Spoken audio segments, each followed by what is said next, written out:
Podtacular, the unofficial Halo Universe podcast, presents episode 698, Envoy, recorded live on September 5th, 2019.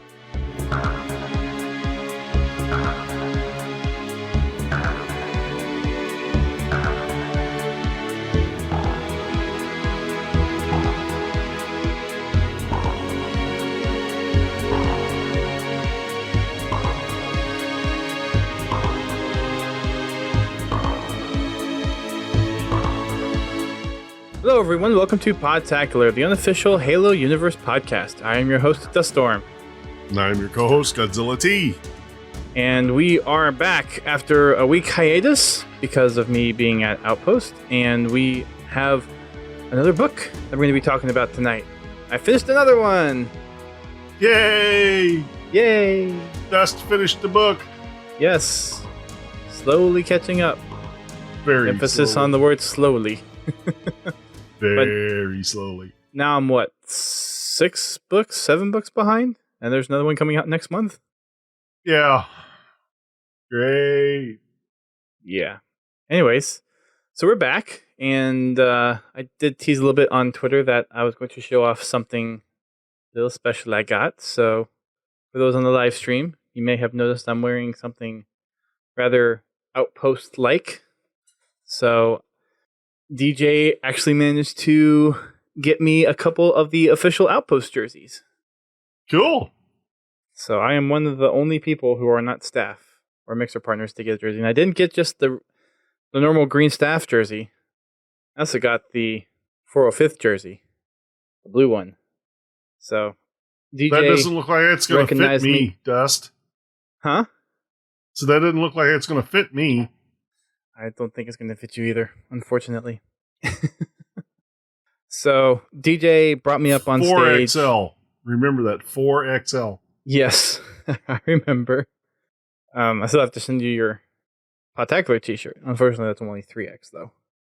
But DJ was kind enough, and as a thank you to all of the content that I made for Outpost this summer and then all the game show stuff, this was his token of appreciation, was getting me both of these jerseys, which I'm very thankful for and very appreciative. So DJ, if you're listening again, thank you so much for these. They mean a lot. Your friendship means a lot to me, and I had a lot of fun this summer. We'll talk about Outpost a little bit more on the next episode. We got plenty of news to go through and Envoy to talk about, and we'll have a couple of different guests on throughout the next month to talk about Outpost.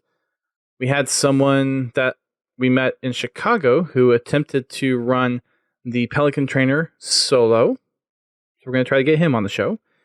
We also have DJ and John Friend. We're going to try to get back on the show and get their impressions on how they felt Outpost went, what changes they're thinking about bringing to Outpost if they decide to do it again, lessons learned, and all that kind of stuff. So both of them have said that they're more than willing to be on the show. So at some point this month, we're going to try to get them scheduled onto the show. And we've got a lot of other things to hopefully bring up again on the podcast, since now I'm not being sidetracked by Outpost. At least we can hope. So more books, more guests, more fun topics leading into Infinite's release, and some more guests from around the community and around people that I've been able to meet up with for Outpost. There will probably be several Outpost-related podcasts throughout the rest of the year, just as we kind of catch up on things. But first things first, we have our housekeeping, which involves first going over to GT and getting a little recap on how our game nights went for the past couple of weeks. So how did we do? Oh, we've had a lot of fun. The little Timmy the Whale custom game's popular for the break. Oh, that's good. It keeps people entertained while I have to go stretch and use the restroom. And, and if somebody wants to get up and get away from their monitor, it's not detrimental to everybody. Right. So it's a good intermission game. It seems like I found a new one that I don't know if I want to try it or not. 4-way Rochambeau. I saw a tweet about that. Yeah. Spiteful did a video on it. Yes. A 4-way 14 Rochambeau. I'm interested in trying that. I've thought about it. You don't seem too impressed. It could be interesting. As most things in Halo can be, interesting is definitely one of them. That is definitely one of those that you want to have a full lobby to play. To get the full effect. Well, I guess you could do 3-on-3 if you had to, right? Yeah. You could. So either 12 or 16 or balanced teams of in between. Yeah, I don't think I would play it with any less than 12 people. Because any less than 12 people, then it's just Rochambeau stretched out. Makes sense. Anything less than that, it just doesn't make sense to play that one. But anyway, all in all, we've had a lot of fun. Good. We've had a good mix. Super Fiesta, a little bit of Warzone. We closed out with Vehicle Fiesta last week, I believe it was. So we had a lot of fun. That's good. So for the achievement streams, that was 2 weeks ago. I actually managed to get some achievements. Laird and I managed to finish out the part-time on Heroic and Gold for the campaign in Definitive Edition of Halo Wars. So got that all cleared out, and pretty much every achievement from here on out for Definitive Edition is just getting multiplayer stuff, which mostly revolves around mission victories, which we've just been grinding. We've almost got Laird all the way to 100, so we just got to get me all the way to 100. But the 4 achievements that I got a couple weeks ago were Mr. Punctual, which is finishing all missions under part-time on Heroic difficulty. Wall of Recognition, which is getting a gold medal on every campaign mission. Our Own Worst Enemy, getting a gold medal with all debuff skulls active. And Officer on Deck, which is winning 20 skirmish or multiplayer matches. So I managed to get 4 of them a couple weeks ago. That's cool. Yeah. So thanks, Laird, for all your help. Appreciate it. We'll be probably grinding the rest of the multiplayer stuff off stream. Whatever might be a little more entertaining on stream, we'll probably look into. But if that's the only stuff left for Definitive Edition, then I might go back to Halo Wars 2 and try to get Bobby wrapped back into streaming on Sunday if he's available. And if that isn't an option, then I might jump over to either back to MCC or to the top-down shooters. So either Spartan Strike or Spartan Assault. We'll have to see how things play out with that. But I do still plan on doing achievement streams on Sunday nights. So you can come on over to our streams, catch me playing for some achievements with the community. At some point, I got to do those Halo 3 ones as well. Yeah. Good luck with that. Yeah. Not going to look forward to that one. At some point, too, I hope to get Tactical Tuesday or something like that back up so me, Keys, Bobby, and Confowl can actually practice so by the time the next Halo Bowl comes around, we're not complete crap like we have been for the past 2. Here's the big question. Is the next Halo Bowl going to be on Halo 5, or is it going to be... You going to hold off for Infinite? It will likely be Halo 5. Well, then I guess you guys really should practice it then. Yes, probably. Pins, as far as laser runs go, I'm not sure what I'm going to do for that. I'm contemplating doing the trick where we just get someone who has the last checkpoints and just running through that last checkpoint and finishing it off there, just for the achievement's sake. I'm thinking about at least doing one game on Lazo and then maybe shortcutting the rest. Yeah, that ought to be a good 5-hour stream. You mean 5-day stream? 5 1-hour streams? Yeah. I have a lot of speedrunning videos to watch and a lot of laser videos to watch to get that stuff done. I could probably do it if I really wanted to. I don't know if I really want to is the problem. So we'll see. The nice thing on 360 is that I only had to grind through the laser runs once, and then I had actually separate USB sticks that each had a game save on it. And what I would do is I'd load up the mission and then pull the memory stick out, complete the level, and that way it would never overwrite the that save. game. Yeah, I'd never overwrite the save. It's not a bad idea. You can only do that on 360 though. Yeah, you can't do that on Xbox One. There were only achievements for doing a mission on Lazo, I thought, in some of the previous ones. I didn't think there was any achievements for doing the whole game on Lazo. For any previous no, Halo that game. was for... Actually, that was in Reach. Well, Reach and Halo 4 for... challenges? The challenges. That's what it was. Yep. Makes sense. I don't think there was any achievements in either one of them for doing any missions on Lazo. Or as the Lazo community calls it, mythic difficulty. Right. Mythic is the one without... Mythic has no Blind Skull. Lazo is with Blind Skull. The original Lazo had Blind Skull enabled, though. The original Lazo. Well, yeah, Halo 4 it was mythic because they didn't take the... They didn't make you use the Blind Skull. They didn't handicap you that much. The Blind Skull is a big handicap. A very Not big really. handicap. A piece of tape and a Sharpie fixes that. Well, not just for the reticle. You have all your stats, so your health and what weapons you have, how many grenades you have, motion tracker. Like I said, the biggest problem is the reticle.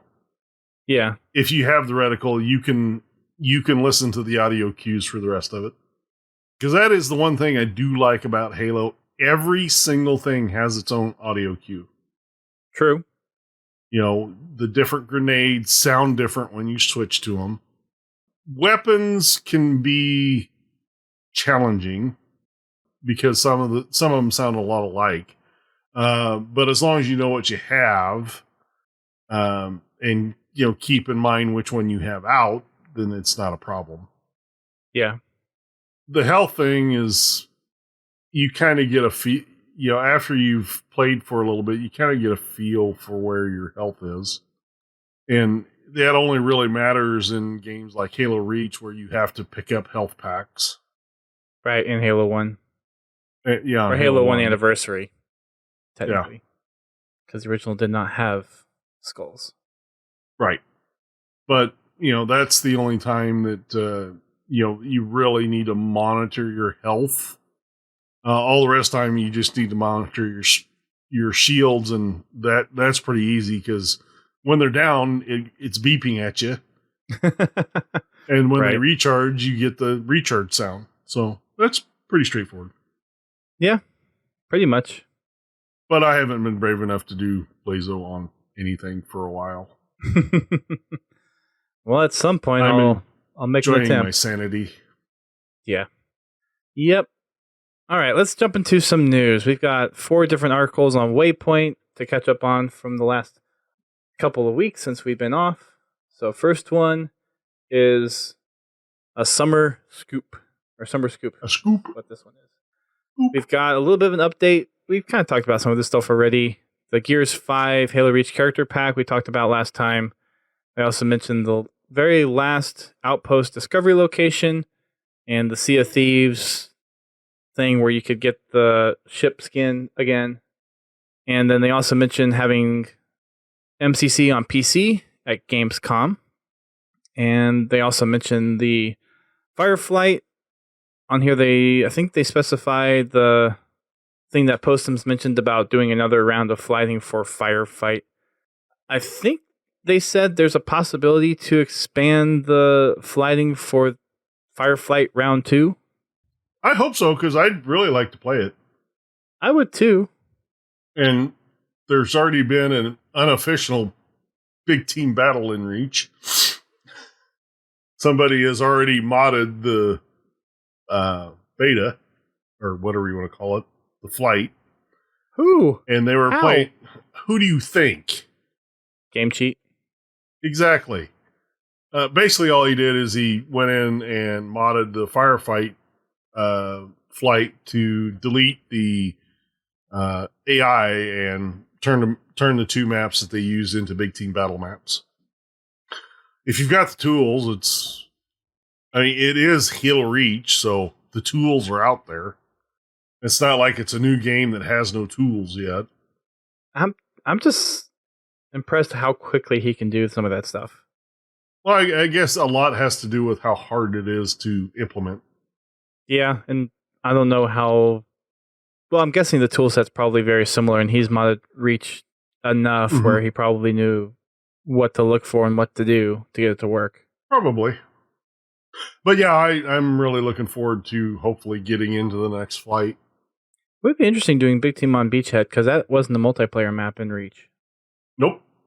So now we get to the fun, juicy new stuff that we have in this update. First up is the MCC file collection that they did. So they collected all the game modes and the maps.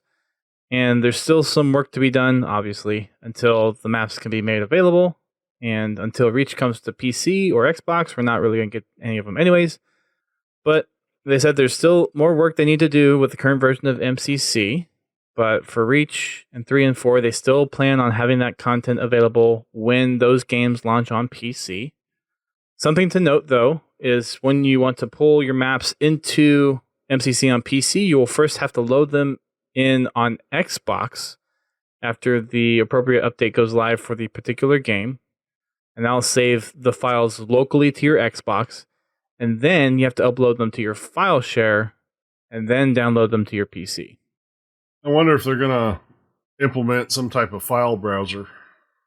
I'm really curious to see how they're going to change stuff, because I think there's a lot of things they need to change on MCC before this file transfer thing happens.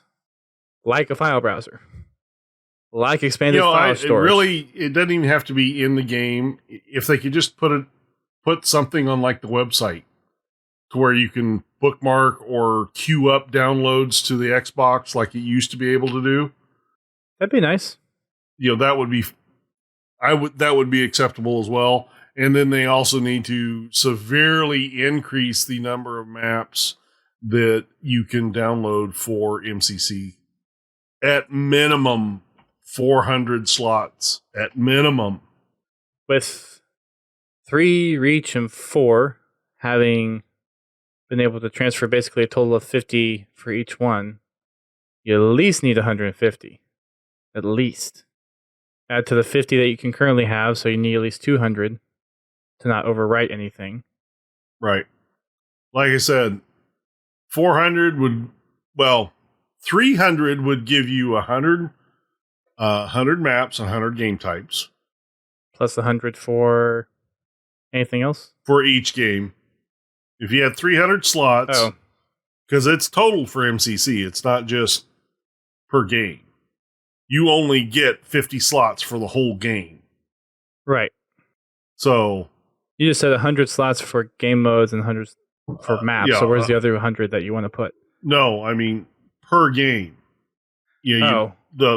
I would recommend at least 100 slots per game, which would be 300 total.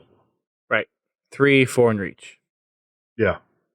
So I'd give you 100 per game would give you 50 maps, 50 game types. So basically doubling the capacity on what it was on Xbox or Xbox 360. No, on Xbox you could have 100. I mean file share. Sorry. No, like the file share was limited to 24. Right. On 3 and Reach, and then it was 25 on Halo 4. But yes, local. Which bites because I was only able to get 25 maps uploaded. Or 24 on per each account, or per each game. On Halo Reach and Halo 4, you could have more than 100, I thought. On Not local on files. File share. No, on file share, but local files. Yeah, local files, but not on file share. Well, Halo 3, I didn't have any to upload anyway. They're all gone. So, but like Halo 4, yeah, that was a joke.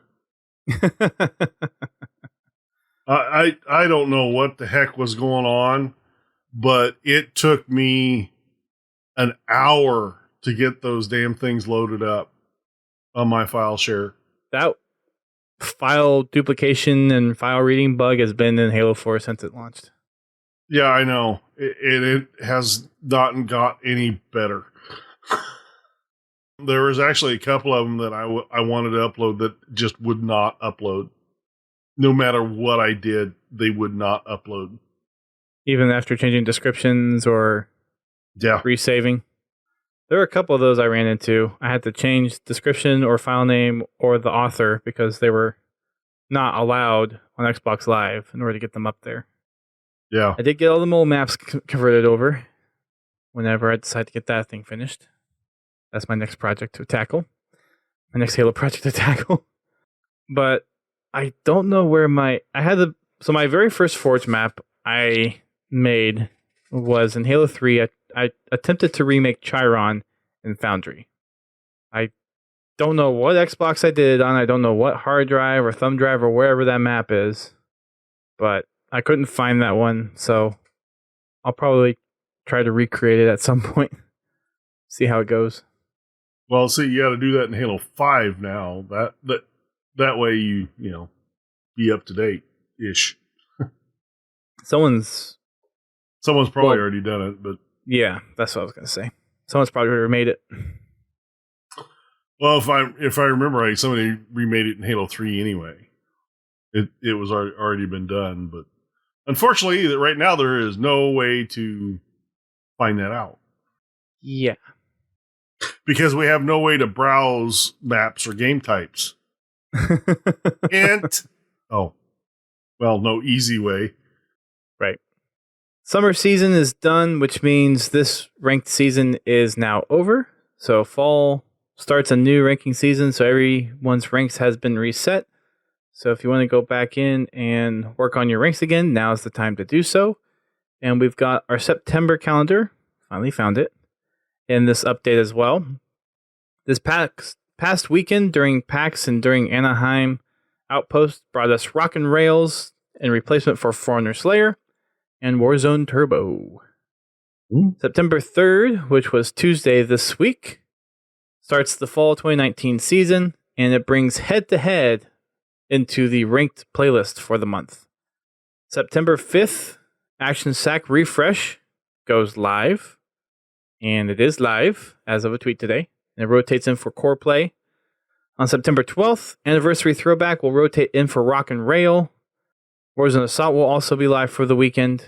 Get some of that double XP grind in there.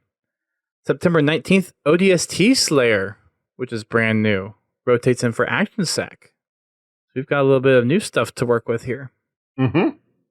On September 26th, we have Halo 3 Classic Throwback rotating in for Anniversary Throwback and Warzone Turbo live for the weekend. So that's what we got in there now. 343 mentions the hidden message that was found by Zephyl in here as well.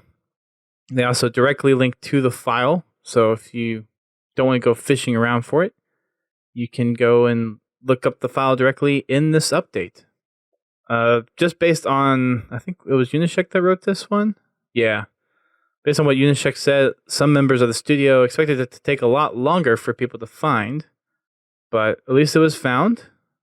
There's supposedly more things hidden in the video. So keep digging. The next thing that I'm looking at is whenever Chief has the boot up screen, which seems to be where a lot of the Easter eggs are hidden, there are certain characters that are highlighted within the boot up sequence, and I'm wondering if that has any meaning to it. Could.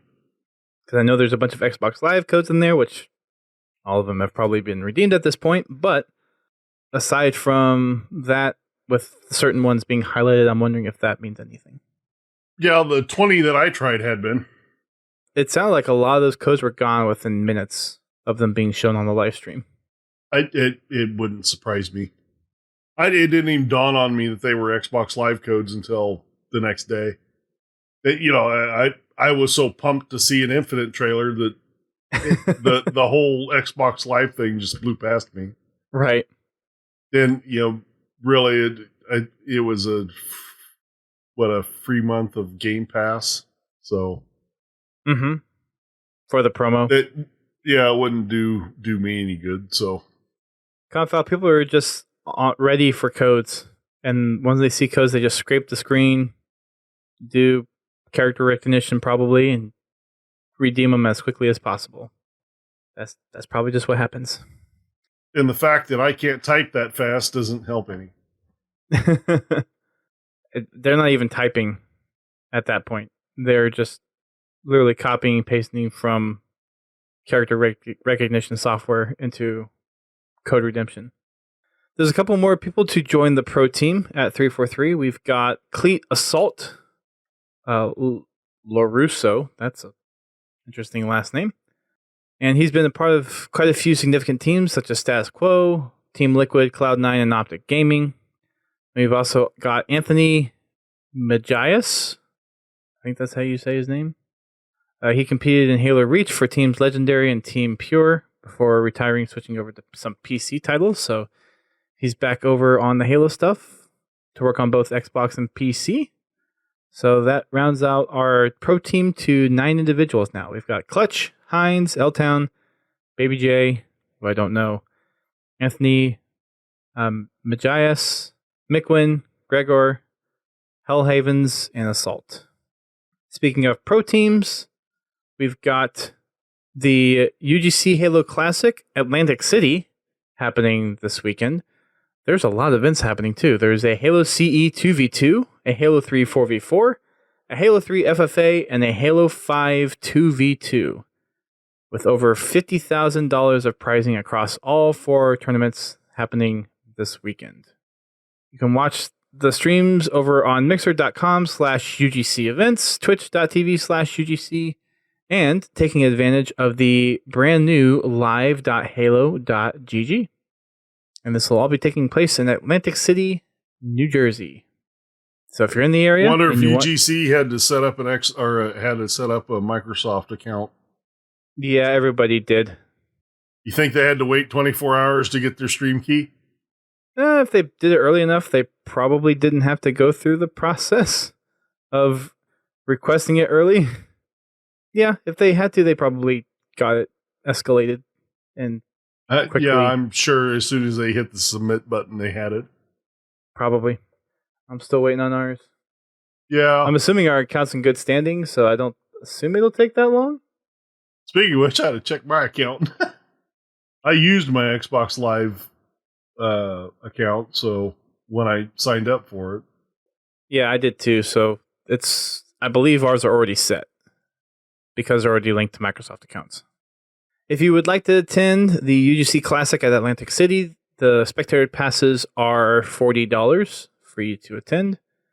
And then registration happens over on ugcesports.gg. There's links within the update if you would still like to register for those tournaments.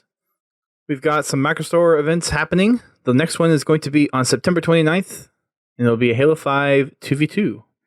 If you want to register, head on over to smash.gg/MRSHalo. The VODs are up for the Faceit Ignite Halo European Open as well. All 3 days, so day 1, day 2, and the grand final, or I guess 2 days. Day 1, day 2, and then the grand finals are up, linked in VOD form on the update. As for Halo gear, we get a little bit of a preview into Halo Silent Storm, which is coming out on September 24th. And will again put me one more book behind. Somebody needs to read faster. I'm working on it.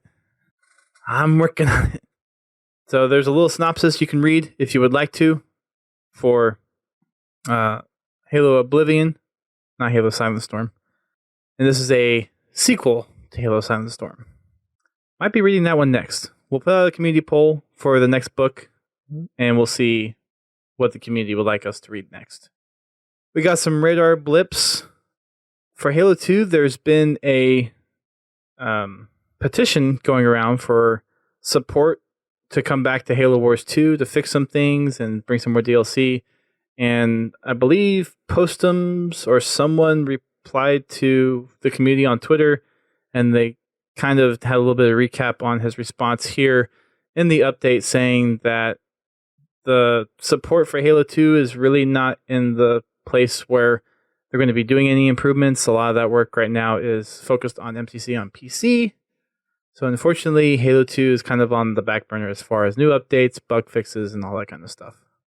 I also mentioned the actor and actresses announcements that have been made recently. Mentioned their last community spotlight, and they also had a 343 social stream with Clutch last week. This week it was with Menki, where people got to get manked, or basically get their MMR ranks live on stream. And then the last update is one of my favorite pieces of artwork. It's Halo 2 artwork with the Arbiter walking right behind Master Chief. This is one of my favorites. It is a cool looking piece of concept art. It looks like it, or piece of art, not concept, but it looks like it's set in a scene where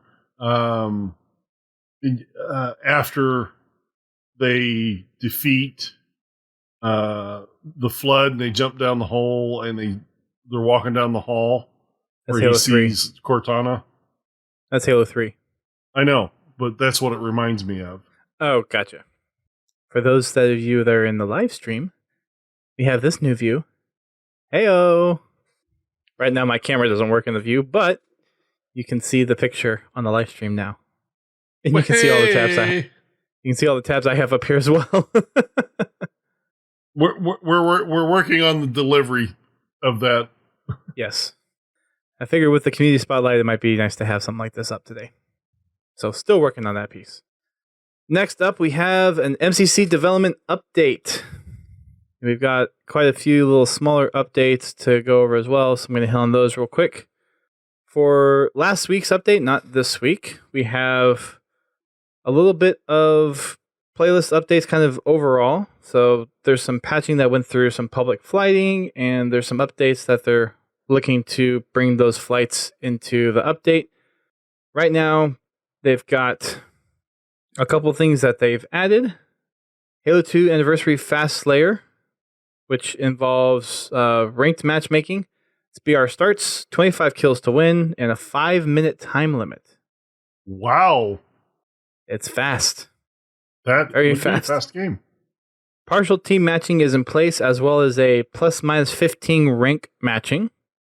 And then the maps in the playlist are Lockdown, Zenith, Warlord, Shrine, Erupt, by 4Chub, Purely Fat.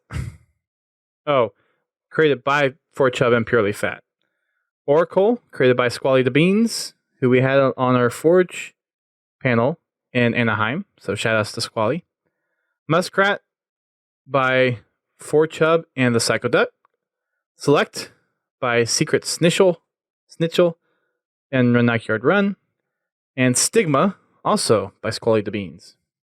So Halo 2 Anniversary Fast Slayer in ranked MCC.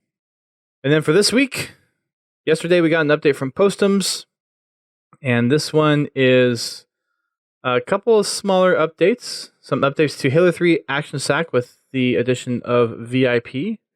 So the updates are in Halo 3 4v4 Action Sack. Run for cover on Zeus has been added, and Zeus has a high weighting. Zeus is a high weighting has been applied to this. Okay. So for the map Zeus, there's a high weighting applied to it for Action Sack. That was a mouthful. I'm sorry. Back in the MCC development update, they talk a little bit about the flighting progress, some of the stuff that they're looking forward ahead to. They're linking over to the MCC or the Halo Insider if you're not part of it, because people are still wanting to get in and haven't gotten in. They did say they, for Fireflight, invited 10,000 users along with some additional friends and family from the studio. Across the board, they had roughly 55.5% participation rate. That doesn't sound good. Doesn't sound like a lot, no. but they said participation is higher than average. So take that for what it's worth. On Saturday, they saw their highest number of concurrent players at any time during the flight. At one point, they had over 800 players searching with a roughly 24-second wait time to find a match for Firefight. And they had over a 90% success rate for matching players in matchmaking. That's cool. Yeah, for a small player pool, that's actually pretty good. The next flight is going to be the Xbox PvP flight. So basically just standard multiplayer. They're hoping to have a little bit more information next week, which is technically this week, on what they're planning on doing for the Xbox flight. So if you want to have a part in it or be potentially selected for it, then you want to definitely go over and sign up for the Halo Insider program. I think aka.ms/Halo Insider will take you to the registration there.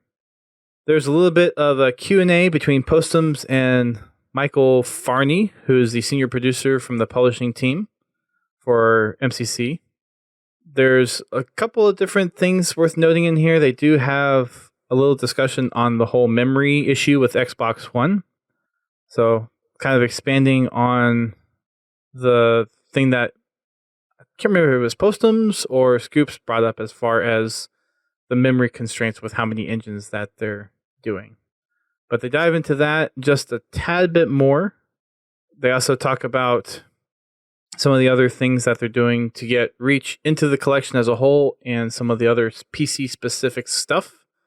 And at the next section, we have a little bit of a memo here from the Psycho Duck.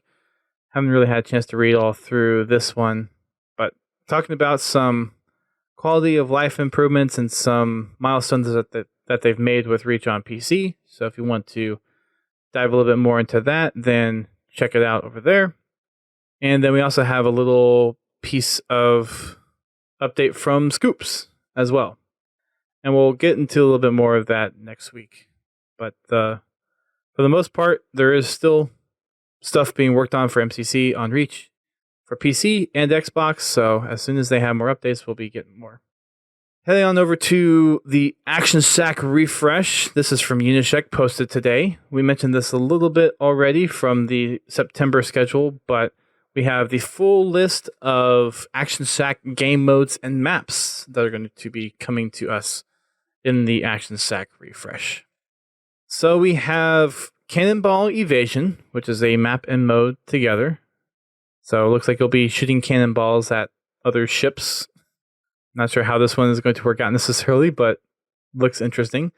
I sense a Sea of Thieves crossover here. You think? Just a bit. We also have Ground Smashers by Angelitico, and you destroy the ground beneath your enemies. So basically killing or smashing pallets to get your enemies to fall into a fiery pit of lava. We have Night of the Mantis Versus. That could be interesting. This is by Juliana's 1224 and Sexy Master Chief. Be the last team standing in a fight for your lives against the mysterious Mantis Horde. So it looks like it's Night of the Mantis, but there's 2 lanes. That could be interesting. Yeah, definitely.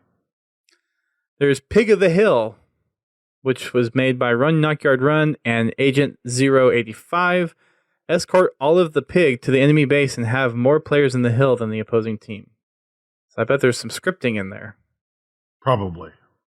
Pyramoid Soccer. This one is created by X-Sloth X, Spartan Blood 1, Kaweki 22, Bob is Here, and iForge. This one is use your vehicle to score the ball in your opponent's goal to win. The future is now. So, Rocket League in Halo. Pretty much. Yep. Shift Slayer. Ooh, this is making a comeback. Captain Direwolf, Juliana's 1224, and Sexy Master Chief. This is the one where you press your X button and you shift between 2 different realms, so to speak. And there's a little bit of a cooldown in there built in. So this one's a lot of fun. Have you played this one? Nope. At all, GT? It's one worth checking First out. I've seen it. It's interesting. So basically, if you're in one realm and you have any players in another realm, there'll be little dots of light, and you have to be in the same realm to attack an opponent. Huh. I'd be interested to see how they did that. It's very interesting. It's a lot of fun too. Stay Off My Lawn by Captain Direwolf. This one's Watch Out for the Lawnmowers. So what's the so that it feels like Plants vs Zombies in a way. Yeah, I think it's more kind of like that Avalanche game type, except for instead of rocks, they have something that looks like a lawnmower coming at you. Or Timmy's. Yep. Wizard Duel. This one's by Infinite. And this looks like the dueling chamber from Harry Potter. Uh-huh. And you have to basically stay on the dueling mat, and there's swords along the way for you to try to knock your enemies off. With a nice little Prophet's Bane right in the middle. Yes, there is. X-Ball by Infinite, Sexy Master Chief, and Spartan Blood. This is Paintball Evolved. That should be a lot of fun. Yeah. There's Game Night by Spartan Blood 1, Bob is Here, and Koeki 22. Dodge incoming fire to survive the round. So one of those kind of retro game type of things, similar to Duck Hunt. Hey, Bug Zapper's back. Bug Zapper, yes. By Little Monk 5. Avoid incoming fire and stay away from the Bug Zapper. Huh. I'm going to have to check that. Because that one I've had in my file or I've had bookmarked for a long time, but it's been broken. Maybe they've updated it. I'll have to check. Gotta grab the new stuff, yeah. And then you got Duck Run. Yes, the classic Duck Run. By Sexy Master Chief, Julian Oz 1224, and a Squid Loaf. I think Duck Hunt is pretty self-explanatory, but for those who don't know, you have one person sniping the ducks, and the ducks have to run through obstacle courses to get all the way to the end, and if they do, they have a chance to kill the sniper. Ground Pound Arena. One of the very first Halo 5 original customs is back. I didn't think it left, but it looks like it's been updated too. Mm-hmm. That screenshot looks different than before. It's gotten a refresh. Originally created by ZZ and Patty Freakin, refreshed by Knockyard and Extraterrestrial. There's also Rift Ball. Interesting twist on Rift Ball. This one's made by Hitbox Unknown. And that's what we have. There's other mini games being carried forward as well, which include Mongoose Sumo, Paintball, Mantis Breakout, and the original Rift Ball Court, Minotaurs, Diminishing King, Crazy King, and Snowball Fight. That's a pretty big update for Action Sack. Yeah. That looks pretty exciting to go into this weekend with. We may have to go in there and play with some stuff. Yes. I hope I get to come tomorrow, because that looks like a lot of fun in that playlist. Finally, we have our community spotlight. I'm going to switch over to this fancy new view. Yay! Yay! Only downside is you can't see me, which for some people that might be okay. I'm kidding. So we've got a pretty big mashup here from Ascend Hyperion.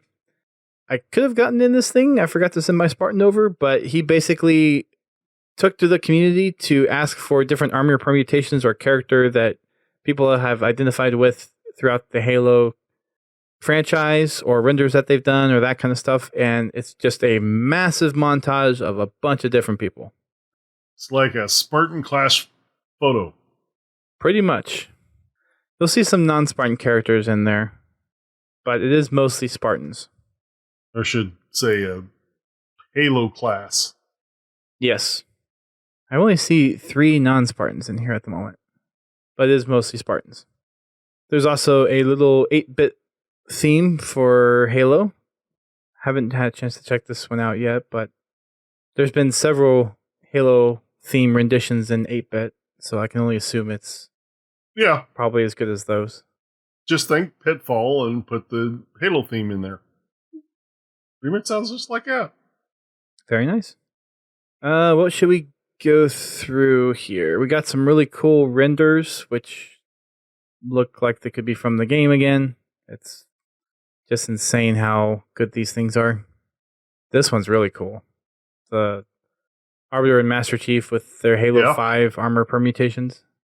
And then the Master Chief by himself almost looks like an actual picture. Yeah, it looks really good.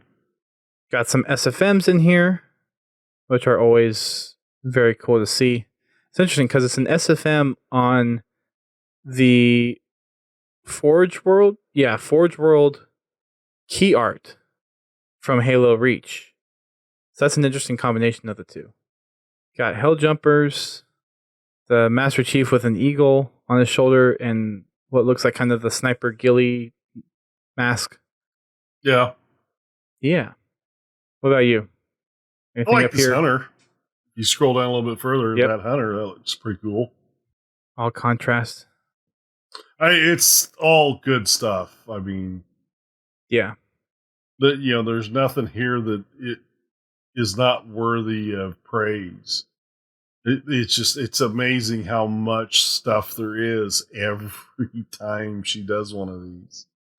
There's new stuff every week. It's hard to keep track of it all. So I think that's most of the renders. Is mostly artwork. Yeah. From here on for a little bit. This one's interesting with the Spartan floating in space with the broken Halo ring, and I think that's what Maythrillian. Is that what that's supposed to be?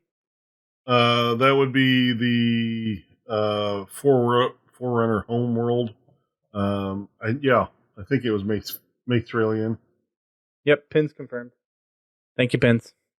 Trying to work on my Halo knowledge. Oh, that one's really cool. This one with Master Chief looking at a Cortana hologram. Yeah. Very reminiscent of the Halo 4 art style and feel. Got the Braille 117 on the armor. And another SFM. This one's from Banowski. I'd like to commission some renders at some point. We got some hand-drawn art, some pencil art, looks like we got a couple of watercolors in here. Like this one seems to be a watercolor. Looks really pretty. Then this one looks like a pencil drawing. ODST with an Elite and a railgun. Oh, that one's cool. That one is just graphite pencil. Yeah, there's a lot of good ones in there. This one is probably a Spartan 2, maybe not necessarily the Master Chief, but has an assault rifle and a knife up against just a little piece of a wall that's left standing. ODST armor. And then we've got, here's the Halo Outpost stuff. Got some of that and got some tattoos. Are these screenshots? Yeah, these are screenshots. These are all screenshots.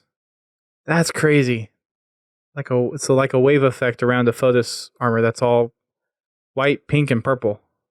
Sorry, Recon armor, not ODST for the previous one. Thank you, Westy. Master Chief here. How do you get that effect? That is nuts. Yeah, I kind of wonder if some of those have been adjusted in Photoshop. Possibly. Ooh, that one's pretty. Yeah, they look really good. I don't think that's a screenshot from... Oh, no, it's from Halo 5. Where in Halo 5 is that? That's Halo 5? How? Where in Halo 5 is that? Oh, that's probably multiplayer. That's not actual. Yeah. That's probably not Master Chief green. That's probably in multiplayer. Okay, that makes more sense. Well, I'm trying to think where in multiplayer there's Sentinels. I don't know. Wish we had someone from Forge Hub or something in the chat to tell us where it could be, because it looks like there's the little constructor Sentinels and then the aggressor Sentinels. Yeah, that would have to be. No, I'll bet you that is. That's probably on the mission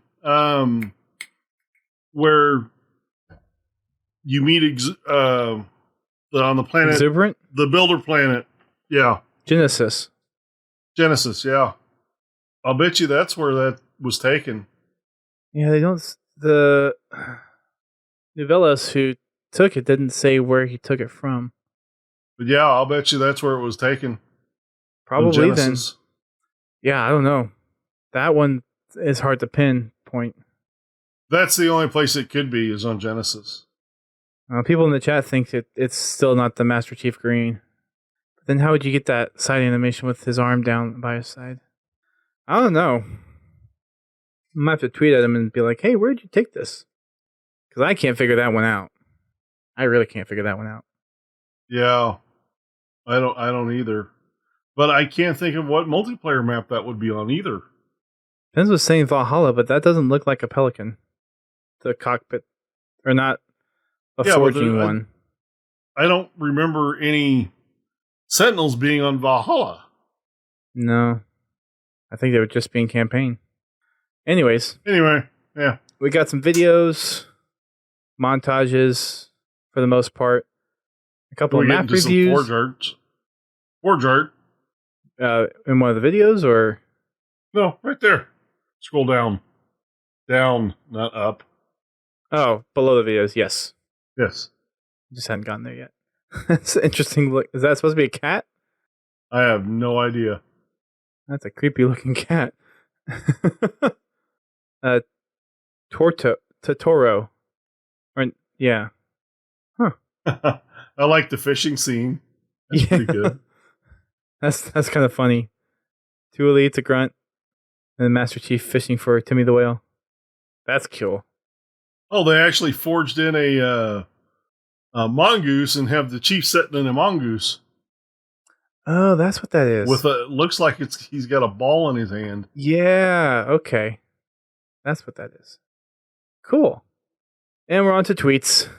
Got Dr. Leo coming back with his elite cosplay. Someone made an assault rifle. 343. Yes, as always. Got an assault rifle made out of... I'm guessing that's probably going to be Legos. Some screenshots. A picture of the photo shoot from Anaheim. I gotta go through my pictures of that. It was really cool. Visor shot of Cortana in Master Chief's helmet. Screenshots from Halo 2 Anniversary. Some more Outpost stuff. A lot more Outpost stuff. Yeah, lots of Outpost stuff. Yep. Cosplay. A legendary cake. Yes. I think that's what that is. Yeah. And Doodle's Snickers. So a couple of her favorites. Is that Japanese or something? I don't even know what language something that like is. It. Yeah. That's not the tab I wanted. Let's just click on one of these and see what it says. Translate tweet. Caesar machine. Oh my gosh. What the heck is that? That looks nuts. Yeah, it does. I guess you step on a dot and it draws a thing to you. So Caesar machine. This is Japanese. Caesar machine was released. It's a game to defeat the machine attacking two divided teams. Little video is kind of funny. Yeah, I'm kind of curious. Yeah, me too. How they did that? I wish they'd have put a link to the game type in their tweet. Let's see. Did Snickerdoodle link to it? No. I wonder if this gamer tag matches his Twitter handle. Tokitake is the Twitter handle. Can't freaking. Oh, yep. His gamer tag is Tokitake. Toketake. So there you go. You can check it out there. And that wraps up the update. And that means it's time to break for the podcast. So we're going to take a little bit of break. We'll be back in a little bit. So see you guys in a few.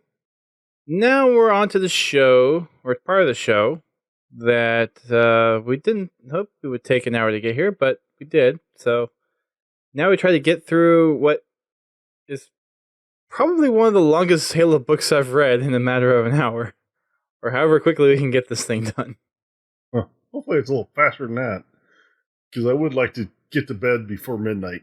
That's kind of my point. So we're going to try to cram the longest book that I've read into as little time as possible. Well, I mean, the nice thing about Envoy is it's kind of a smaller story in the grand scheme. Yeah, it's a relatively simple story. Yes. And it's kind of isolated in a way compared to the rest of it. It is kind of a continuation on Grey Team from Contact Harvest, but it's still self-contained. It finishes the Grey Team storyline. And leaves it cliffhanger. Closure to their storyline. And of course, hints towards what's happening in Halo 5. Right. But this is a continuation of the story from Fractures, and I am blanking on the name of it right now. Should have been a short story that I should have read beforehand. Well, the short story introduces you to this story, but it doesn't give you any real critical information that applies to Envoy. Okay. It's more like a primer. Unlike where in like Renegades, where it actually, or not Renegades, now I can't even think what the name of the book is. I'm looking. I'm not sure which book you're talking about. Can't help you there. Sorry. I just finished it. Retribution. Ah. Which is kind of a continuation of the Halo Wars story. Follows a certain character's daughter. Anyway. Okay. Oh, yes. I know which one you're talking about.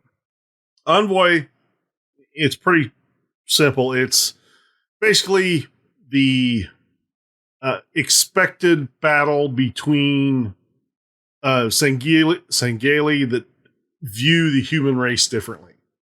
You have two leaders on this planet. Governor Ellis, I forget what her last name is, and then Rojka.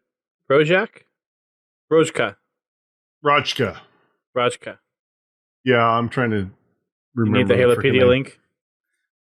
Yeah, if you've got it handy. I do. Here you go. There's no synopsis on this one, so we're kind of freeballing it. No synopsis? No. Well, that sucks. And the book's been out for a while, too. Guess people just haven't gotten around to it. Yeah, it's possible.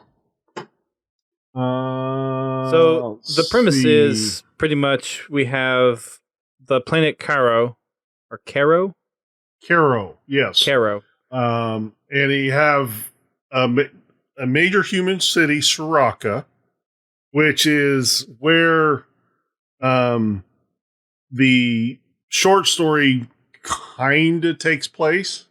Okay. That's the human. Soraka is the human city, and Rak is the Sangheili city. And the humans were there before the Covenant came and attacked them, and they ran, and they were in a Mars colony. And then by the time they came back, they found that the Sangheili had formed a colony, which was Rak, and they came to repopulate Sakura. And there's a whole peace thing being bargained, and that's where the book picks up with Envoy. And this really threw me off that they called Melody, how do you say her last name? Azakiwe. Azakiwe. Yeah. This, and it was so confusing having her being called Envoy so often, because I don't really see that in any other Halo novel where you call a position by, or call someone by their position other than a ranked officer or the Master Chief. Yeah. It's really weird. Yeah, it is different. But after a little bit, you tend to get used to it. At least I did. If you say so. I did. I think the reason they did that is they wanted to differentiate her character from the other human characters, as she's the outsider. You know, she's not part of the so-called in crowd in Soraka. What happens, and the way the book opens is the book opens to Sangheili from the city of Rak attacking the humans. They basically attacked. They took out long-range communication, took out any ship with slip space drive. So humans are pretty much stranded on the planet. And this plays to later in the book. You have two Sangheili leaders, Rajka and Thars. Rajka is the one that is wanting to make peace with humans because he sees us as a valuable ally in defending the planet and protecting the planet from other sects or people that may want to, attack them. Also, he's trying to fall in line with the Arbiter's doctrine. And Thars, which is his cousin, opposes him.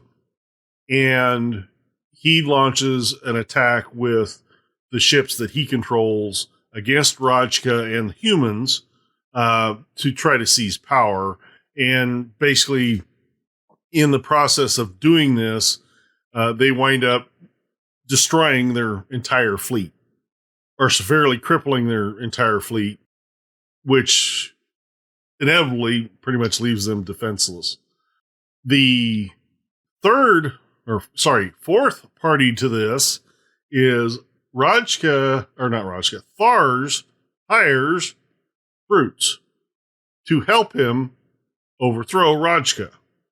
And the brute chieftain accepts this job because he has an ulterior motive. He wants to be on the planet for something. Mm-hmm. While the battle is going on, Melody, the envoy, when you first meet her, she's trying to get her staff off the ship. The Unwavering Discipline is Raj's ship, if I remember correctly. Yep. And, so there's a little back and forth. They finally get them launched, and she gives them coordinates for the planet that are outside the city that they're supposed to go to. After that, you're really jumping ahead. Not really. We haven't even gotten to the Demon 3 yet.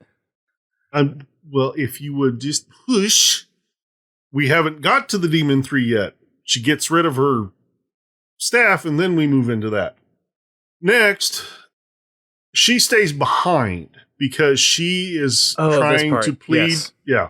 She stays behind on Unwavering Discipline to try to talk Rajka into releasing Grey Team, which Rajka calls them the Demon 3.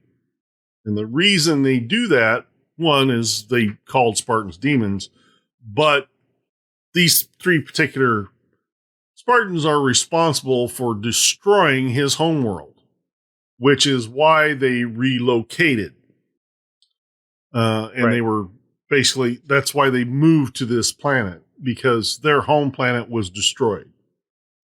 So, there's a lot of animosity between the elites and Spartans, and these three Spartans. Rajka originally found them in the debris field because in the attack against his planet, their ship was disabled and they were unable to make it back to human territory, so they went into cryosleep. Rajka found them, and he had been keeping them on the Unwavering Discipline. They really don't nail down a specific time, but the attack happened 6 years before this current date. So they'd been asleep for 6 years. Yeah, this happened shortly after the peace treaty, basically, between Lord Hood and the Arbiter. And as we learned later, it turns out that Grey Team was out of contact with Oni. They never heard from Oni. And the last thing they heard was the Covenant got to Earth, and they had to make a decision on whether or not to act on the intel that they had. And they took a Nova bomb and blew up Glake. Glaki.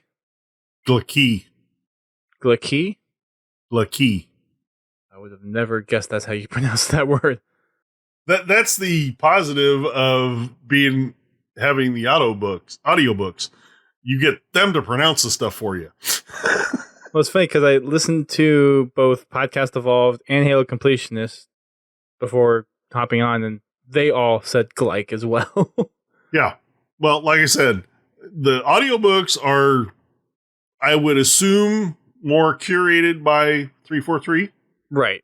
Yes. So if there's a word that they don't know how to say, they probably defer to 343's pronunciation of it. So, but as we'll learn in a later book, that doesn't always apply because one narrator reads it one way, another narrator reads it a different way, which is really irritating. But anyway, it's like if you're going to have a different narrator read for the same storyline, they need to listen to the previous audiobook. So or they just need to get the authoritative pronunciation from Grimm or Frankie or whoever. Well, they need to also, go by what has already been established. Yes. But there were some inconsistencies in the stories that I'm reading right now. That we'll get onto that next. Well, when we get to those books. So the Envoy is pleading with Rajka to release the Demon 3, and of course he's having nothing to do with that. He wants them to die. It would, does not hurt his feelings at all to let them rot in his cargo hold and they can die with the ship. Which is kind of funny why he wouldn't just kill them. Well, he was, as we learn later in the book, he was trying to be clever like a human, as he puts it. And he wanted to use them as a bargaining chip to get something from the UNSC. And that's why he didn't kill them. But what happens next is Melody, or the Envoy. Mm-hmm. I'll try to remember to do that so I can keep it straight. The Envoy does something that I didn't really expect. She literally goes to one of the weapons vaults on the Sangheili ship and demands to be armed. She basically stares down the arms master for that particular arms vault. Just for a plasma pistol. And bluffs him, which is absolutely hilarious.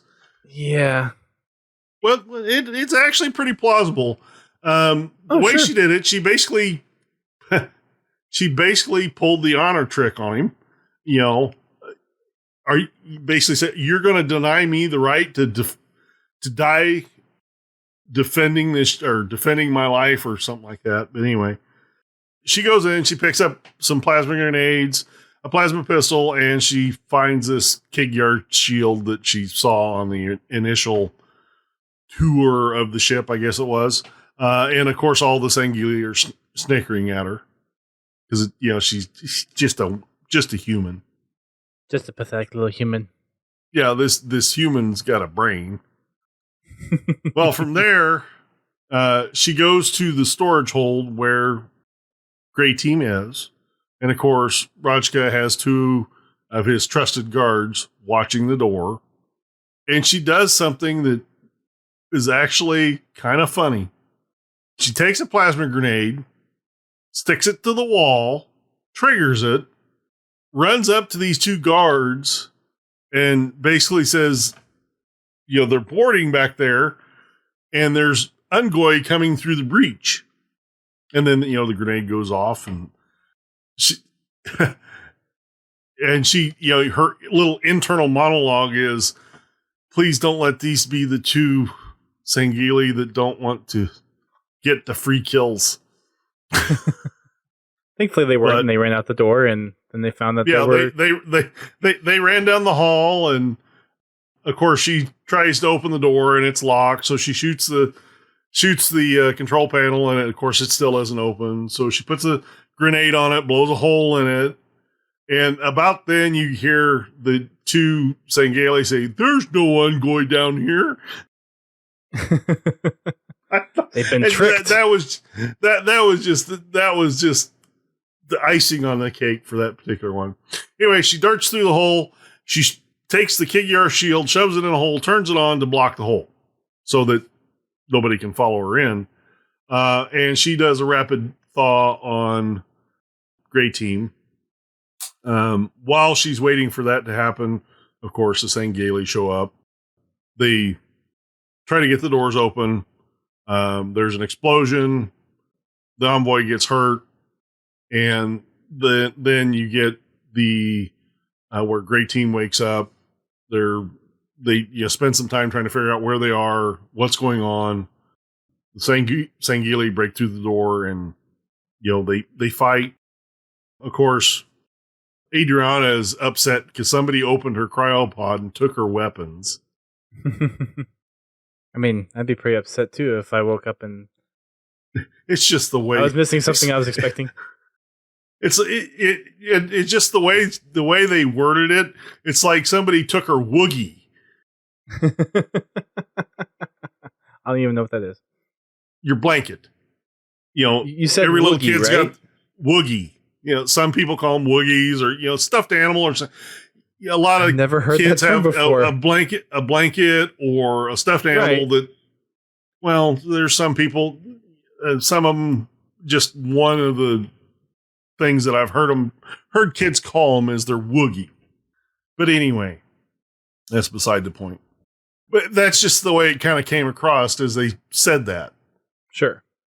Just the inflection that keep in mind I'm listening to an audiobook, so there's a lot of things that are said in the book that just having the narrator read it to you with the inflections of their voice changes the way the sentence sounds, or you would respond to the sentence. Gotcha. That makes sense. Anything you want to talk about at this point? Just the kind of the whole thing where Roachka was getting boarded and was trying to stave off Thar's attack, and eventually ship gets disabled.